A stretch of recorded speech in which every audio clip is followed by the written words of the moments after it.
Hello students, आप सभी विद्यार्थियों का प्रवेश कोचिंग के ऑनलाइन प्लेटफॉर्म पे स्वागत है। जैसा कि आप सभी विद्यार्थियों को पता है कि प्रवेश कोचिंग आप सभी विद्यार्थियों के लिए एक नई पहल की शुरुआत की है और इस पहल के तहत जो है हम सभी जो है मिलकर क्या अध्ययन कर रहे हैं, मैथमेटिक्स का अध्ययन कर रहे हैं। ओके, और आई होप आप सभी विद्यार्थियों को प्रवेश कोचिंग की ये जो पहल है ये बहुत ही पसंद आ रही होगी। और इसी सीरीज में जो है हम लोग मैथ्स के जिस अध्याय का अध्ययन कर रहे हैं वो अध्याय है नंबर सिस्टम अर्थात संख्या पद्धति। आज जैसा कि आप देख रहे हैं कि आज जो है संख्या पद्धति का पार्ट 5 है, इसलिए मैं उन विद्यार्थियों को सलाह देना चाहूंगा जो आज इस वीडियो को नए पहली बार देख रहे हैं। वो विद्यार्थी जो कि नए हैं वे सभी विद्यार्थी जो है पार्ट 5 से पहले पार्ट 1, पार्ट 2, पार्ट 3, पार्ट 4 देखें, फिर जो है पार्ट 5 पे आए तो उनके लिए जो है उचित होगा। ओके, तो ठीक है स्टूडेंट्स, अभी तक हम लोगों ने जो है नंबर्स के बारे में ढेर सारे अध्ययन कर लिए, फिर उन पर जो है किस तरह के क्वेश्चंस आते हैं, इन सब चीजों के बारे में जो है अध्ययन कर लिया है। नए विद्यार्थियों को कहना चाहेंगे कि आप सभी जो है अगर प्रीवियस वीडियो देखेंगे तो उसमें पाएंगे कि किस तरीके से पढ़ाई करना है, किस तरह से पढ़ाई नहीं करना है। मतलब वीडियो देखने के दौरान आपको किन सावधानियों का पालन करना है, किसका नहीं करना है, सब जो है मैंने प्रीवियस वीडियो में दे रखा है। ओके स्टूडेंट्स, तो समय को बर्बाद न करते हुए आइए हम लोग जो भी नंबर्स में कुछ चीजें बची हुई थी उनको जो है फिर से अध्ययन करते हैं। ओके स्टूडेंट्स, तो चलिए आइए।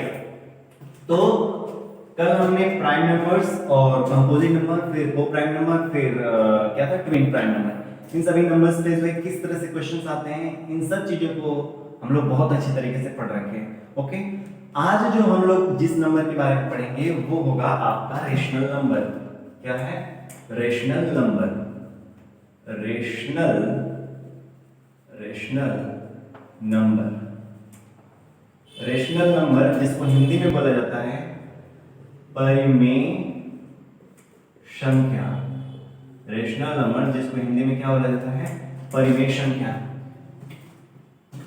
मेरी आदत है स्टूडेंट्स कि मैं जब भी परिमेय संख्या बताता हूं, परिमेय संख्या के साथ साथ जो है हम लोग एक और टॉपिक का अध्ययन करते हैं। वो मेरा अपना पढ़ाने का तरीका है और वो है हम लोग साथ में ही पढ़ते हैं फ्रैक्शनल नंबर। कौन सा नंबर स्टूडेंट्स?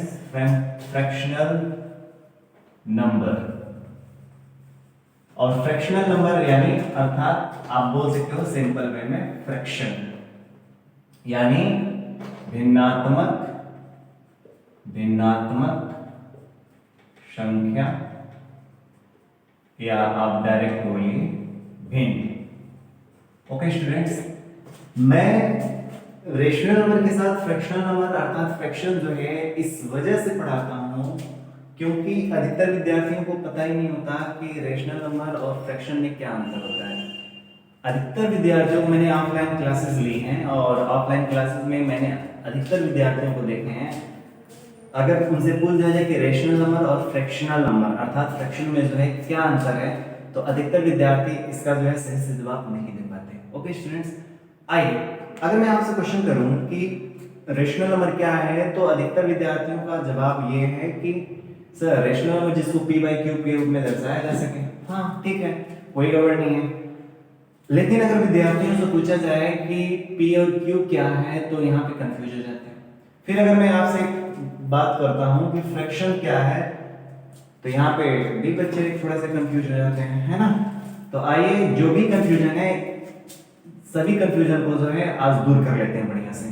ठीक स्टूडेंट्स, तो फिर से मैं आपको कहूंगा अगर आपके हाथों में जो है कापी कलम है तो आप जो है उसको साइड में रखिए और पूरा का पूरा ध्यान जो है इस तरफ जो है एकाग्र करिए। चलिए आइए रेशनल नंबर। अच्छा स्टूडेंट्स थोड़ा देखें, मेरे पढ़ाने का थोड़ा सा बस स्टाइल अलग है।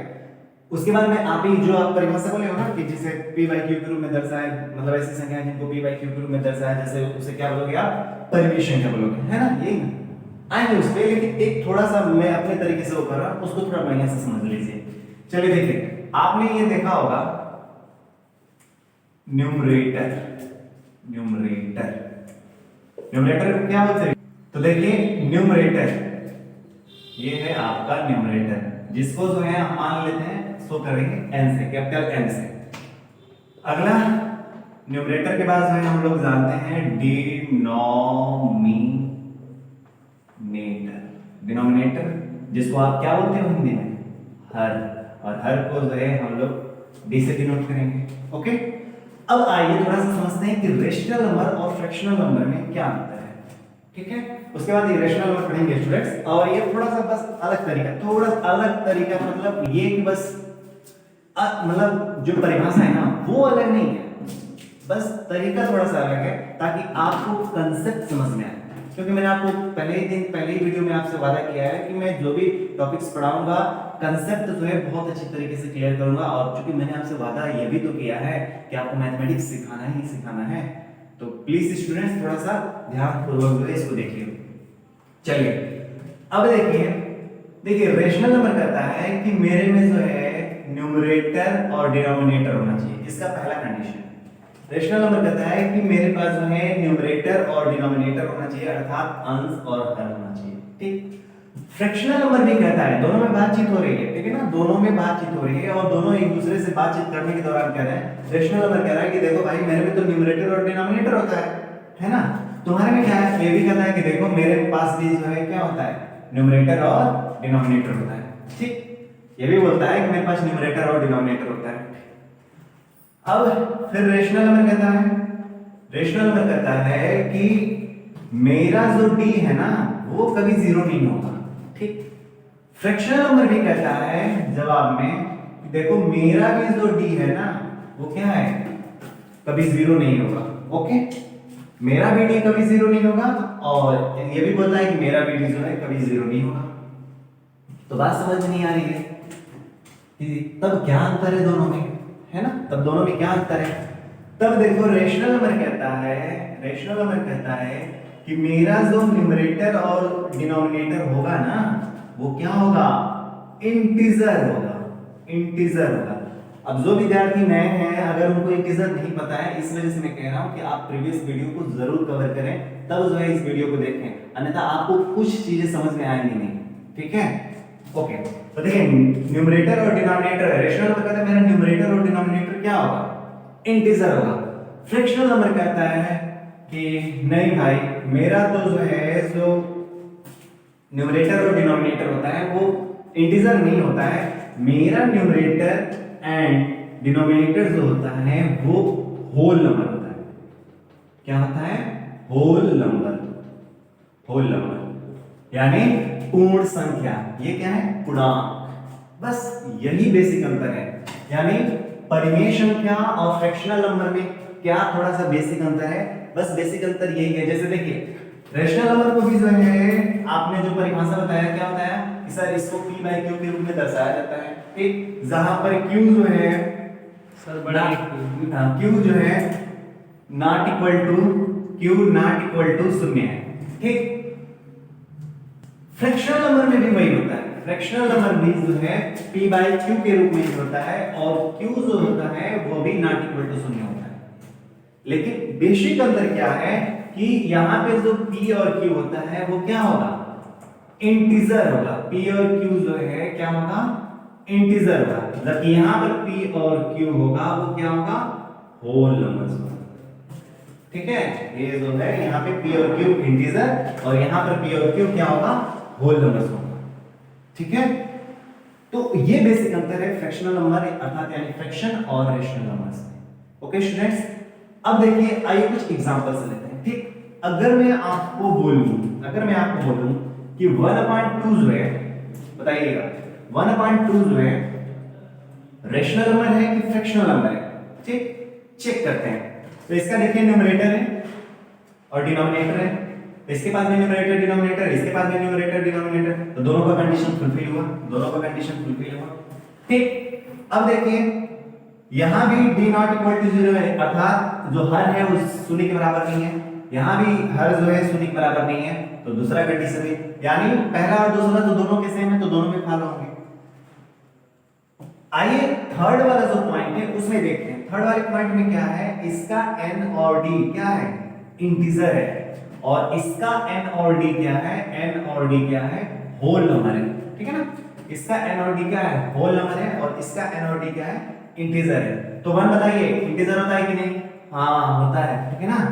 2 होता है कि नहीं, हाँ इंटीजर होता है, अर्थात n और d यहाँ पर इंटीजर है, यानी रेशनल नंबर के सभी कंडीशन को फुलफिल किया।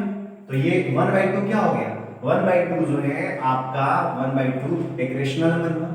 फ्रैक्शन होगा कि नहीं, होगा, क्यों, क्योंकि ये दोनों कंडीशन तो ऑलरेडी फुलफिल है। होल नंबर चेक करते हैं, n और d होल नंबर है कि नहीं। अरे भाई तो देखिए 1 और 2 होल नंबर नहीं है, 1 और 2 होल नंबर है ना। तो 1 और 2 अगर होल नंबर है तो ये भी जो है अपना पूरा कंडीशन फुलफिल कर रहा है, अर्थात 1/2 जो होगा वो एक फ्रैक्शनल नंबर भी होगा, अर्थात एक फ्रैक्शन भी होगा, ठीक। अब जो है मेरा एक क्वेश्चन है, अगर मैं आपको बोलूं माइनस, ध्यान से देखिए स्टूडेंट्स, आई मैं यहां पे आपको वो करता -1/2। अब मेरा क्वेश्चन है, अब हमको ये बताइए ये रेशनल नंबर है कि फ्रैक्शनल नंबर है कि दोनों है कि दोनों नहीं है, बताइए, चेक करिए। देखिए यहां भी न्यूमरेटर यहां भी डिनोमिनेटर, दोनों का पहला कंडीशन फुलफिल। इसका d नॉट इक्वल टू 0 है तो देखो दोनों में भाई d नॉट इक्वल टू 0, ठीक है, मतलब 2 है ना, 0 बराबर तो है नहीं, 2 हो गया। तो दोनों के शुरुआती जो दो कंडीशंस हैं फुलफिल हो गए। तीसरा में अंतर है, रेशनल नंबर का जो n और d होता है, अर्थात वही p और q जो होता है वो क्या होता है, इंटीजर होता है, ठीक। n और d क्या होता है, इंटीजर होता है। तो आप देखिए -1 इंटीजर है कि नहीं, -1 इंटीजर है ना, हाँ -1 इंटीजर है। 2 इंटीजर है कि नहीं, इंटीजर है। तो इसलिए आप देखिए रेशनल नंबर की तीनों कंडीशन को फुलफिल किया, तो आप बोलोगे कि सर -1/2 जो है क्या है, एक रेशनल नंबर है, ठीक है ना। -1/2 जो है एक रेशनल नंबर है। आइए इसको चेक कर लेते हैं, ऑलरेडी दो कंडीशन फुलफिल है। आइए थर्ड कंडीशन, n और d क्या होना चाहिए, होल नंबर्स होने चाहिए। आप देख पा रहे हैं कि इसका जो n है वो -1 है, और -1 होल नंबर होता ही नहीं है, आप जान रहे हो ना, -1 जो है होल नंबर होता ही नहीं है। तो अगर -1 न्यूमरेटर होल नंबर है ही नहीं, हाँ अलग बात है कि डिनोमिनेटर जो है होल नंबर है, लेकिन न्यूमरेटर तो होल नंबर नहीं है ना। फ्रैक्शनल नंबर होने के लिए n और d दोनों का होल नंबर होना बहुत जरूरी है, ठीक है। तो इस वजह से स्टूडेंट्स -1/2 जो होगा वो फ्रैक्शनल नंबर नहीं होगा, समझ में आ रहा है, -1/2 जो होगा वो फ्रैक्शनल नंबर नहीं होगा। ओके स्टूडेंट्स, अब आइए अगर मैं आपके सामने क्वेश्चन रखूं कि हमको ये बताइए 5, ठीक है, 5 जो है रेशनल नंबर है कि फ्रैक्शनल नंबर है, बताइए। 5 जो है रेशनल नंबर है कि फ्रैक्शनल नंबर है। तो आप थोड़े कंफ्यूज होंगे कि सर अभी तो आपने बताया कि सर इसमें न्यूमरेटर डिनोमिनेटर होना चाहिए, बट यहाँ पे तो ओनली न्यूमरेटर हमको दिखाई दे रहा है। अरे भाई आपने तो पढ़ा है ना कि 1 का जो है अपना राज है, वो कहीं भी किसी के साथ चिपक जाता है ऑलरेडी, ठीक है। तो देखिए 5/1 है, इसको हम ले सकते हैं 1, आप ऑलरेडी जानते हो, ठीक। अब ध्यान से देखिए, न्यूमरेटर और डिनोमिनेटर हो गए, दोनों का कंडीशन, पहले कंडीशन फुलफिल। सेकंड कंडीशन, जो डिनोमिनेटर है शून्य के बराबर है क्या, नहीं, 1 शून्य के बराबर थोड़े नहीं होता है, ठीक है, 1। तीसरा कंडीशन क्या है, n और d क्या होने चाहिए, इंटीजर। तो देखिए n और d मतलब 5 और 1 इंटीजर नहीं है, 5 और 1 इंटीजर है, ठीक है ना स्टूडेंट्स, 5 और 1 इंटीजर है, अर्थात ये 5 जो है क्या है, 5 जो है वो क्या है, 5 आपका क्या है, रेशनल नंबर है। फ्रैक्शनल में चेक कर लेते हैं, n और d होल नंबर्स होने चाहिए, तो n और d 5 और 1 होल नंबर्स नहीं है, 5 और 1 होल नंबर भी है, अर्थात आप कहोगे कि सर 5 जो है क्या है, होल नंबर भी है, मतलब एक तरह से फ्रैक्शनल नंबर है। ओके स्टूडेंट्स, तो रेशनल नंबर्स और फ्रैक्शनल नंबर आपको समझ में आया होगा। एक लास्ट, अगर मैं आपसे क्वेश्चन पूछ दूं 0 शून्य रेशनल नंबर है कि फ्रैक्शनल नंबर है कि दोनों है कि दोनों नहीं है, बताइए। तो चेक करिए, पहली बात तो ये देखिए, इसको n/d के रूप में लिख सकते हैं, कोई दिक्कत नहीं है, n/d के रूप में लिख सकते हैं, मतलब p/q के रूप में हो गया। और q अर्थात d जो है नॉट इक्वल टू शून्य है, तो वो भी दोनों कंडीशन फुलफिल है दोनों जगह के। तीसरा कंडीशन क्या है, n और d क्या होना चाहिए, इंटीजर्स। यहां देखिए n और d इंटीजर्स है कि नहीं, 0 और 1 इंटीजर है कि नहीं, इंटीजर है, है ना, शून्य और एक जो है इंटीजर है, तो इस वजह से जो शून्य होगा वो भी एक रेशनल नंबर होगा। लेकिन यहाँ पे देखिए एन और डी क्या होने चाहिए, होल नंबर्स होने चाहिए, तो बताइए शून्य होल नंबर है कि नहीं। इस वजह से कह रहा हूं जो विद्यार्थी नए हो, पहली बार जो वीडियो को देख रहे हो, आप प्रीवियस वीडियो जरूर पढ़ें, अदरवाइज आपको चीजें समझ में नहीं आएंगी कि इंटीजर्स क्या होते हैं, होल नंबर्स क्या होते हैं, इसका जो है विशेष ध्यान दीजिए। ओके स्टूडेंट्स, चलिए तो 0/1 मतलब ये 0 और 1 ये क्या है, होल नंबर्स तो है ना, होल नंबर्स तो है ना, तो अगर होल मतलब देखिए तीनों कंडीशन को फुलफिल कर दिया, अर्थात शून्य जो है आप देख पा रहे हैं, शून्य जो है क्या है, शून्य फ्रैक्शन भी है और रेशनल नंबर भी है।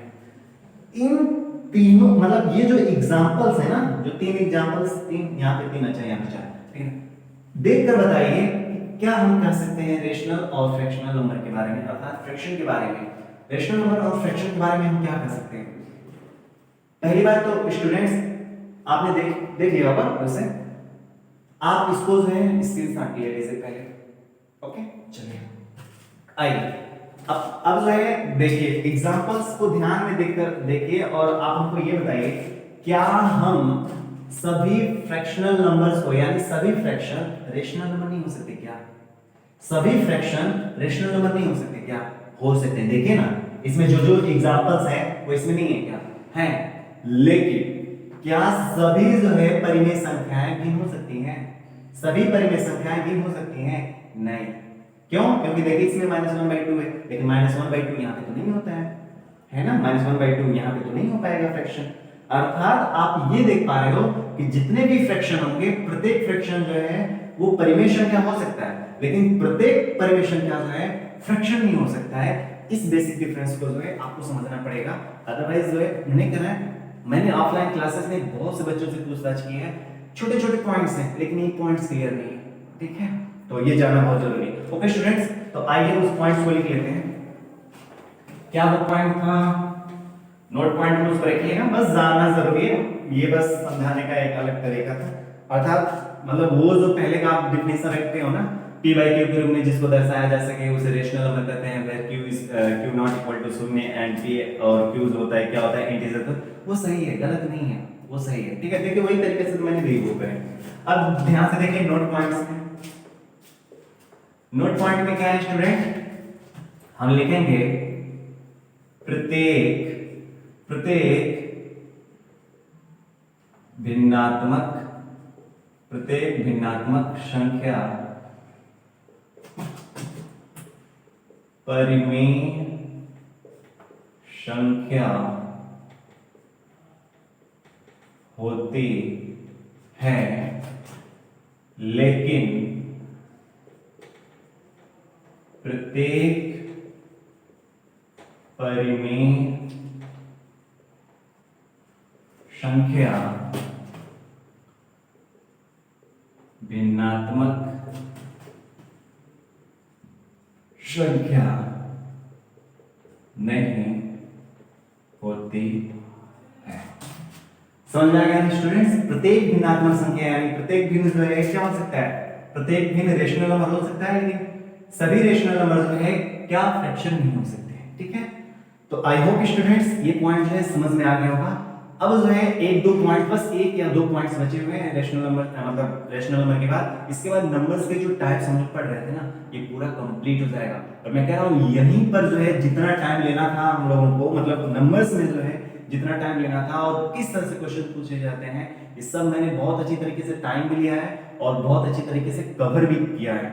ओके स्टूडेंट्स, आगे के जो हम लोग टॉपिक्स पढ़ेंगे ना वो टॉपिक्स मतलब अब टॉपिक वाइज आएंगे, छोटे छोटे टॉपिक्स हैं, वहां पे इतने टाइम नहीं जाएंगे, प्रत्येक वीडियो में जो है एक दो टॉपिक कवर होते रहेंगे, मिनिमम एक मैक्सिमम दो टॉपिक। ओके स्टूडेंट्स, आइए कवर करते हैं इर्रेशनल नंबर्स। इर्रेशनल नंबर्स, देखिए इर्रेशनल नंबर्स, ये जो भी हो नंबरिंग आई डोंट नो, ठीक है, इर्रेशनल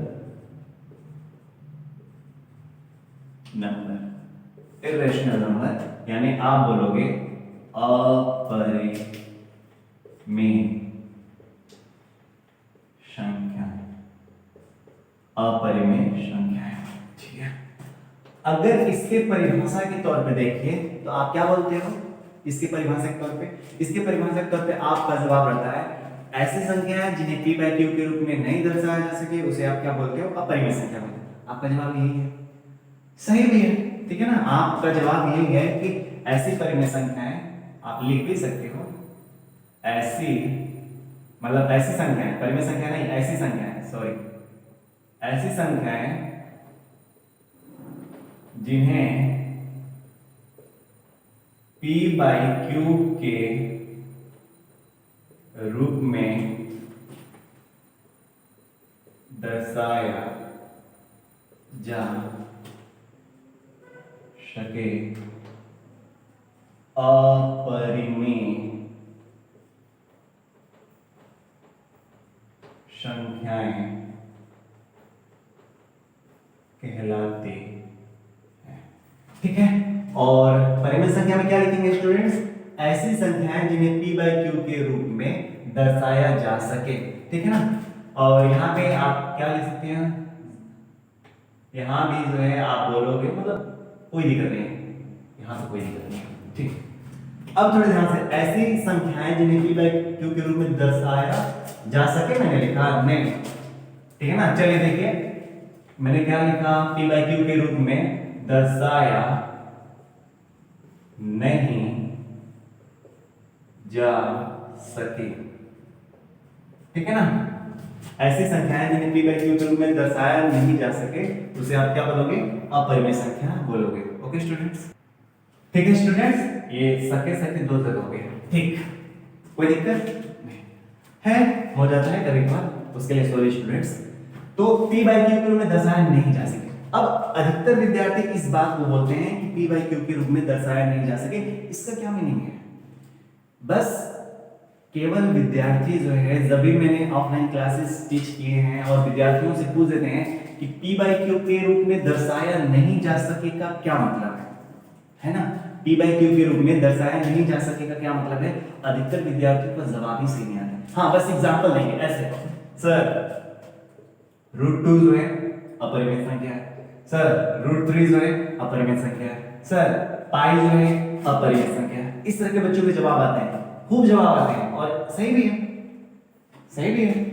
लेकिन हमको ये बात समझ में नहीं आती है कि आखिर p बाई क्यू के रूप में नहीं दर्शाया जा सके, इसका क्या मतलब है, हमको ये बताइए ना, इसका क्या मतलब है।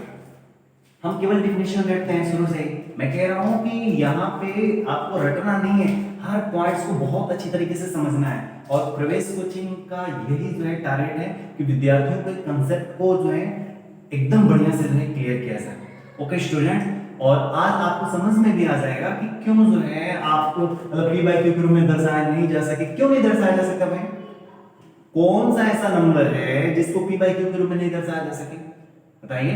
तो आप जवाब देते हो सर √2 है ना, अरे √2 है तो क्यों है, क्यों इसको p बाई क्यू के रूप में नहीं दर्शा सकते, क्या तरीके हैं, क्यों नहीं दर्शा सकते, ये तो आपको आना चाहिए ना, क्यों, ठीक है। इस क्यों का जवाब जो है आपको मिलना चाहिए, केवल डिफिनेशन रट लेने से नहीं कि हाँ मतलब p बाई क्यू के रूप में दर्शा सकते, हाथ तो लगता है बकवास सकते हैं, ठीक है।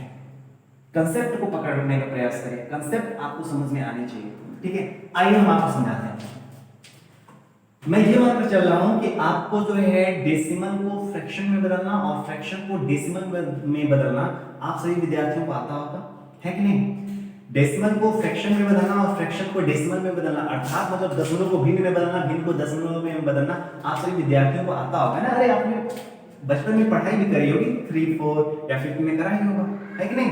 आइए चलिए देखिए, जैसे मान लीजिए 1.25, सॉरी मैंने बहुत छोटा लिख दिया, चलिए देखिए 1.25 है, ठीक, 1.25 है। तो 1.25 ये डेसिमल है, इसको फ्रैक्शन में कन्वर्ट करने के लिए क्या करते हैं स्टूडेंट, पहले तो हम लोग लिखेंगे ऊपर 125 और देखिए डेसिमल को मान के चलिए कि 1, डेसिमल को क्या मानिए 1, और आगे कितने डिजिट्स हैं राइट साइड में, 2 डिजिट्स, तो 2 जीरो लग गए, तो डेसिमल को फ्रैक्शन में कन्वर्ट कर लिया। ठीक उसी प्रकार से अगर मैं आपसे क्वेश्चन करूं 2.327 और फिर मैं आपको बोलूं इसको फ्रैक्शन में कन्वर्ट करिए, तो आप क्या करोगे 2, 3, 327 अपान डेसिमल को मैंने बोला मान के चला, ऐसा होता नहीं है कि डेसिमल मतलब 1 होता है, ऐसा कुछ होता नहीं है, बस एक तरीका है। डेसिमल को आप 1 ले लीजिए और आगे की कितने 3 डिजिट्स हैं, 3 डिजिट्स हैं, 3 डिजिट्स थे तो मैंने 3 जीरो जो है बढ़ा दिया। अगर मैं आपको बोलूं कि 1.02759413 और इसको जो है आप डेसिमल में बदलिए, आप क्या जवाब देंगे? यहाँ मतलब फ्रैक्शन में बदलिए, सॉरी। तो आप कहेंगे सर पहले तो लिखेंगे 102759413 और फिर डेसिमल को आपने बोला कि सर 1 और आगे जितने डिजिट्स होंगे उन सभी डिजिट्स का मतलब जो है हम उतने शून्य बढ़ा देंगे, यही ना। तो देखिए कितने हैं, 1 2 3 4 5 6 7 8 8 जीरो, 1 2 3 4 5 6 7 8 है ना। तो इनको तो आप पी बाई क्यू के रूप में लिख ले रहे हो। अच्छा हमको ये बताइए कि नीचे जो है 1 के बाद जो शून्य बढ़ा रहे हो, ये किस आधार पे बढ़ा रहे हो? आप इस आधार पे ही ना बढ़ा रहे हो कि डेसिमल के बाद कितने डिजिट्स हैं, है कि नहीं? डेसिमल के बाद कितने डिजिट्स हैं, इस आधार पर जो है आप 1 के आगे उतने शून्य बढ़ा पा रहे हो, है ना। लेकिन अगर जो है मान लीजिए मैं आपको ऐसा क्वेश्चन देता हूं, थोड़ा ध्यान से देखिएगा। अगर मान लीजिए मैं आपको ऐसा क्वेश्चन दिया 1.414, अच्छा रुकिए 1.414 आगे कुछ भी लिख देते हैं 2 3 7 5 एंड इसी तरह से आगे चला जा रहा है, ठीक है ना। कुछ भी लिख देते हैं, ये मेरे को आगे का याद नहीं कि क्या क्या है, उससे हमको लेने देने नहीं है, लेकिन मान लो इस तरह से हो। आगे देखिए मैंने 3 डॉट्स लगाए, है ना, 3 डॉट्स लगाए। 3 डॉट्स का क्या मतलब है? 3 डॉट्स का मतलब ये है स्टूडेंट्स कि आगे भी ये नंबर्स बढ़ते चले जा रहे हैं, हमको पता नहीं है कि आगे कहां तक जाएगा, है ना। 1.4142375 है, आगे भी क्या होगा, आगे भी मतलब ये बढ़ता ही चला जाएगा, कहां तक जाएगा आई डोंट नो, मान के चलिए इंफिनिट तक जा रहे हैं, है ना। अब मैं बोल रहा हूं कि इसको जो है आप इसमें कन्वर्ट करिए, पी बाई क्यू के रूप में कन्वर्ट करिए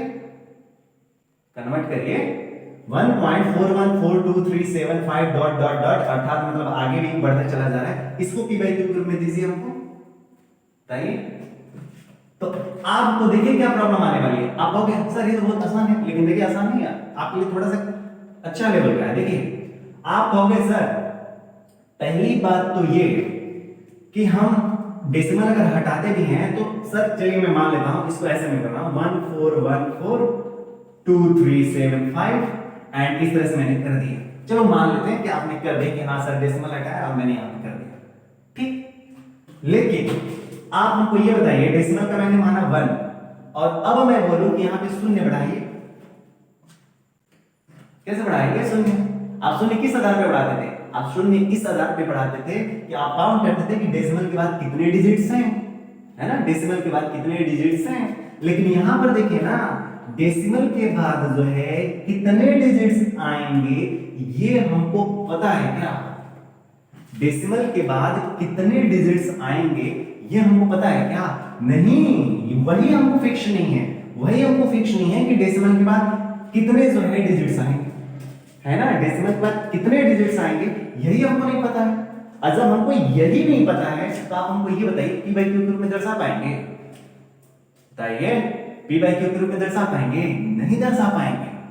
समझ में आ रहा है? तो आई होप स्टूडेंट्स जिन विद्यार्थियों को अगर ये चीज नहीं समझ में आई होगी वीडियो को एक बार फिर से रिवाइज करिएगा, बार बार देखने का प्रयास करिएगा और समझने का प्रयास करिएगा, क्योंकि स्टूडेंट्स ये आप केवल रटिए नहीं, उसके मीनिंग को समझिए। क्यों बोलता है पी बाई क्यू के रूप में मतलब नहीं दर्शाया जा सकता, उसका कारण आपको बहुत अच्छी तरीके से पता होना चाहिए, ठीक है ना। तो उसका कारण यही है स्टूडेंट्स कि हम जो है मान लीजिए डेसिमल है तो डेसिमल का 1 अगर ले भी लेते हैं तो उसके आगे कितने डिजिट्स हैं ये हम फिक्स नहीं कर पा रहे हैं। तो जब ये पता नहीं कर पा रहे कितने जीरो होगा ये हम पता ही नहीं कर पाएंगे, है ना, पता ही नहीं कर पाएंगे। जैसे स्टूडेंट्स ये जो बोलता है ना √2 का वैल्यू क्या होता है 1.414, ये जो मैंने लिखा यहां तक और आगे भी जो है आते हैं, तो आगे भी आते हैं, बहुत वैल्यूज आते हैं, इनफिनिट तक जाते हैं। तो इसी वजह से जो है हम इसको बटे के रूप में नहीं लिख सकते, मतलब p बाई क्यू के रूप में नहीं लिख सकते, समझ में आ रहे हैं? और p बाई क्यू के रूप में नहीं लिख सकते, इस वजह से जो है √2 जो होता है क्या होता है, एक अपरिमेय संख्या होती है, ठीक। सिमिलरली जो है अगर आप चलेंगे √3 में, तो √3 में आई थिंक 1.732 होता है, हाँ आई थिंक यही होता है। √3 का क्या होता है 1.732 एंड आगे भी इस तरह से डैश डैश करते हैं, ठीक है। ये डैश डैश मतलब डैश डैश कर रहे हैं, डॉट डॉट का मतलब क्या है, आगे भी ये नंबर्स जो है जाते ही रहेंगे, समझ में आ रहा है? तो इसको आप बताइए p बाई क्यू के रूप में लिख पाओगे? लिख पाओगे? नहीं हो पाएगा, ये जो है p बाई क्यू के रूप में नहीं हो पाएगा। अब देखिए आप लिखते हो क्या कि सर पाई जो है क्या है, पाई एक इर्रेशनल नंबर है, जबकि पाई का अगर वैल्यू हम अगर आपसे पूछते हैं कि पाई का वैल्यू क्या होता है, तो आप कहते हो कि सर पाई का वैल्यू 22/7 होता है ना? पाई का वैल्यू जो है क्या होता है 22/7 होता है ना? पाई का वैल्यू 22/7 होता है। लेकिन आपने देखा है कि 22/7 जो है एक परिमेय संख्या है, 22/7 एक परिमेय संख्या होती है, जबकि पाई जो है एक अपरिमेय संख्या होती है। अगर दोनों का वैल्यू बराबर है, पाई बराबर 22/7 है, तो क्या होना चाहिए, दोनों इरेशनल या दोनों रेशनल कुछ ऐसे ही होने चाहिए, है ना? मैं तो मानकर चल रहा हूं कि अगर पाई का वैल्यू 22/7 है, तो ये रेशनल है तो ये भी रेशनल होना चाहिए। तो क्यों ऐसा होता है कि ये रेशनल हो जाता है जबकि ये इरेशनल हो जाता है? आपको ये बताइए, ये रेशनल और ये इरेशनल हो जाता है, क्यों? क्योंकि स्टूडेंट्स पाई का जो वैल्यू होता है, मैं आपको एग्जैक्ट अगर वैल्यू बता पाऊं तो 14 मैं बता रहा हूं 141 एक मिनट स्टूडेंट्स 1.141 मैंने डेटा जो है इसको लिख कर लाया है, 1 नहीं 3 है, 3.141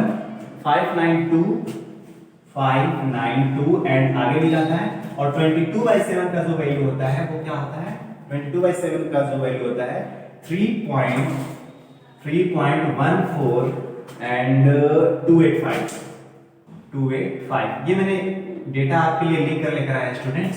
और आगे जो है सवाल, अब देखिए पाई और 22/7 इन दोनों की वैल्यू जो है, पाई और 22/7 इन दोनों की जो वैल्यू आप देख पा रहे हैं सेम नहीं है। आप देखिए ना सेम नहीं है, केवल यहां तक सेम है, केवल यहां तक सेम है। लेकिन अगर कोई बोले एग्जैक्टली सेम है, नहीं है, एग्जैक्टली सेम नहीं है, ठीक है ना? एग्जैक्टली जो है सेम नहीं है, इस बात को आप देख पा रहे हैं, एग्जैक्टली सेम नहीं है, ठीक है। अब आपके माइंड में आएगा सर यहां भी जो है आप क्या करते चले जा रहे हैं, डॉट डॉट डॉट करते चले जा रहे हैं, अर्थात सर मेरे को ये लग रहा है कि ये जो है अगर ये भी डॉट डॉट चलते जा रहे हैं सर, तो ये भी p बाई क्यू के रूप में नहीं होना चाहिए, है ना? तो ये परिमेय कैसे हो गया? तो आगे मैं आपको इसको जवाब दूंगा कि आखिर 22/7 जो है परिमेय क्यों हो जाता है, जबकि पाई में भी डॉट डॉट चलते चले जा रहे हैं, ये परिमेय न होकर अपरिमेय कैसे हो जाता है? तो ये बात तो समझ में आ रहा होगा कि ये अपरिमेय है, क्यों? क्योंकि ये आगे देखिए डॉट डॉट डॉट डॉट होते चला जा रहा है, तो डॉट डॉट होते चला जा रहा है, तो उसको p बाई क्यू के रूप में नहीं लिख सकते, है ना? समझ में आ रहा है स्टूडेंट्स? इसको नहीं लिख सकते, ओके स्टूडेंट्स?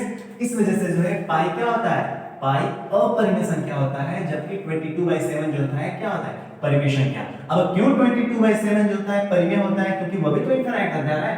क्यों होता है मैं आपको जवाब दूंगा, लेकिन अभी नहीं, जब हम आपको फ्लो चार्ट नंबर्स पे बनवाएंगे तब, ठीक है स्टूडेंट्स?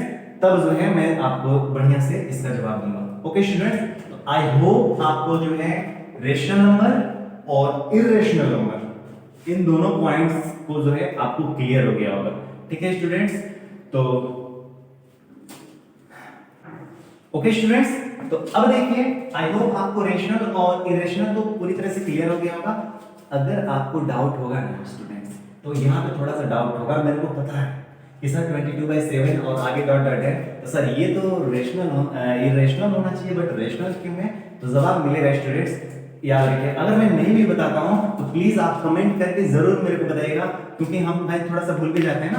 कंसेप्ट का मतलब ये है कि क्या बताना है, क्या वो करना है, कभी कभार भूल जाते हैं, ठीक है ना? आपको याद दिलाना है, ये आपके ऊपर मैं छोड़ रहा हूं। अगर मैं किसी दिन भूल रहा हूँ, कल हो सके तो मैं फ्लो चार्ट बनवा दूंगा इसका, पूरा फ्लो चार्ट नंबर्स के अभी तक जितने पढ़े और अच्छी तरीके से, ठीक है, फ्लो चार्ट बन जाएगा और फिर जो है आपको वहां पे मैं क्लियर कर दूंगा। ये तो समझ में आ गया होगा स्टूडेंट्स, ओके। अब आइए जस्ट नंबर्स का जो है ये लास्ट टॉपिक है, मतलब नंबर्स का, नंबर सिस्टम का नहीं, नंबर सिस्टम तो भाई बहुत बड़ा है, नंबर्स का जो है ये लास्ट टॉपिक है और वो है आपका रियल नंबर। क्या है स्टूडेंट्स? Real number. देखिए real numbers, real numbers, real numbers क्या होती हैं? वास्तविक संख्याएं, वास्तविक संख्याएं, ठीक है स्टूडेंट्स।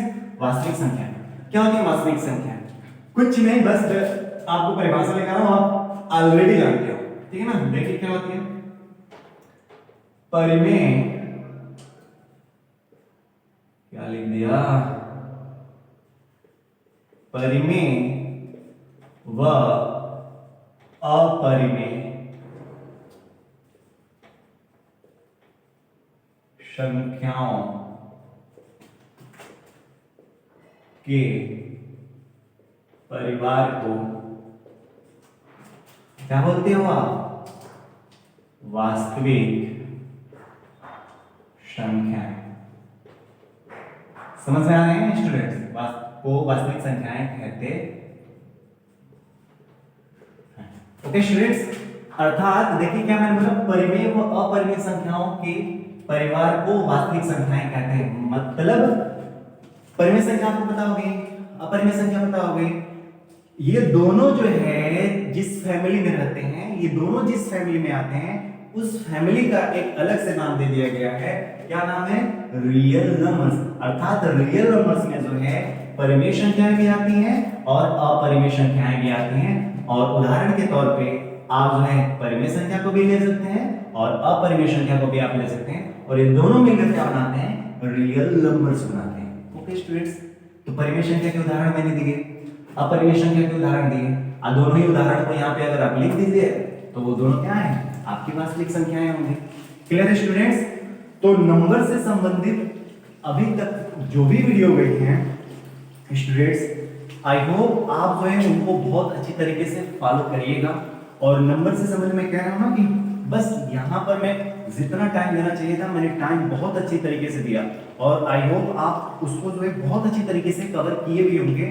बस बढ़िया से इसको कवर कर लीजिए। आगे का जो नंबर सिस्टम में टॉपिक्स पढ़ेंगे ना वो आपको बहुत मजा आएगा, लेकिन ये प्रीवियस वीडियो जो है आपको पढ़ना बहुत जरूरी है।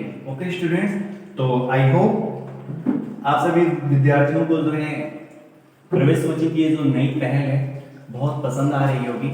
और स्टूडेंट्स मैं आपसे कह रहा हूं कि आप सभी वीडियो देखें, तो देखने के बाद जो है आप जरूर कमेंट करिए कि वीडियो आपको कैसा लग रहा है, कैसा नहीं लग रहा है, या क्वेश्चन किस तरह, मतलब अगर किसी तरह का डाउट भी रहता है तो आप जरूर डाउट अपना पूछिए, क्योंकि जब तक आप डाउट नहीं पूछेंगे, अपना फीडबैक नहीं देंगे, तब तक हम आपके लिए इंप्रूवमेंट नहीं कर पाएंगे।